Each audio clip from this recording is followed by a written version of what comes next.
నవ్వుతూ మాట్లాడుతూ సరదాగా సంభాషించేటటువంటి మోడీని నిన్న చూడలేదు క్యాబినెట్‌లో ఉన్నటువంటి సహచరులు.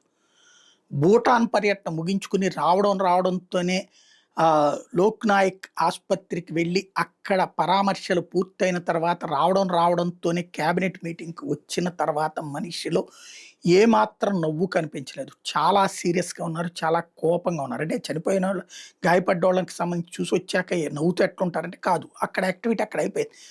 ఇక్కడ యాక్టివిటీ ఇక్కడే. కనీసం మంత్రుల్ని చూస్తూ నవ్వుతూ కూడా లేకపోతే వాళ్ళతో పలకరింపు ఇది గూడా లేదు. అక్కడ చూసినటువంటి మంత్రులు మిగతా వాళ్ళ సహచరులకు చెప్తున్నదైతే మాత్రం కళ్ళల్లో జీరలు అట్లాగే కనబడ్డాయి.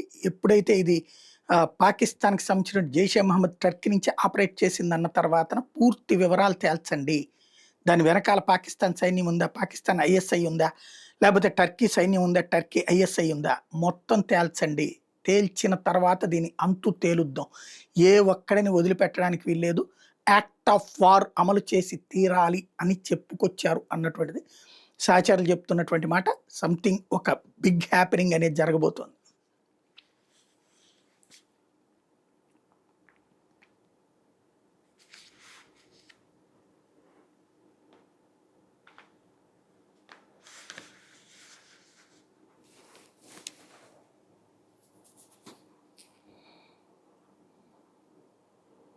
బంగారం ధరలైతే తగ్గట్లేదు.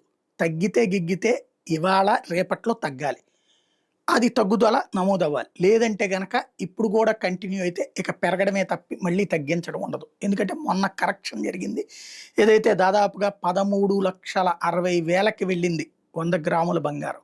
1,36,000కి. అది కాస్త ఆ తర్వాతన మళ్ళీ 1,28,000, 1,24,000 దాకా వచ్చింది. దాదాపు 12,000 మళ్ళీ వెనక్కి వచ్చి మళ్ళీ ముందుకు పోతున్నటువంటి పరిస్థితి. ఇవాల్టి రోజున రూ.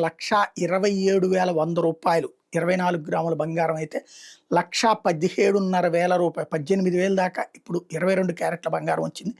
వెండి 1,60,000 మొన్న 1,48,000 దాకా మళ్ళీ వెళ్ళి మళ్ళీ ఇప్పుడు 1,60,000 దగ్గరికి చేరుకుంది. ఇప్పుడు ఇది మరింత పెంచేటటువంటిది అంటే 1,70,000 దాకా చేరుతదా అన్నటువంటిది అనుమానం ఉంది. అయితే ఈ కరెక్షన్ అయిపోయిన తర్వాత ఈ పెరుగుదల నమోదవుతా వస్తుంది గత 3, 4 రోజుల నుంచి.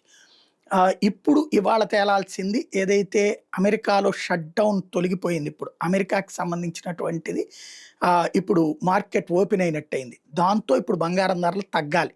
తగ్గితే ఇవాళ రేపట్లో తగ్గాలి. ఒకవేళ ఇప్పుడు ఈ 2 రోజులు, 3 రోజుల్లో తగ్గకపోతే గనక మళ్ళీ పెరుగుదలకే అవకాశం ఉందన్నట్టుగా నిపుణులు చెప్తున్నమాట.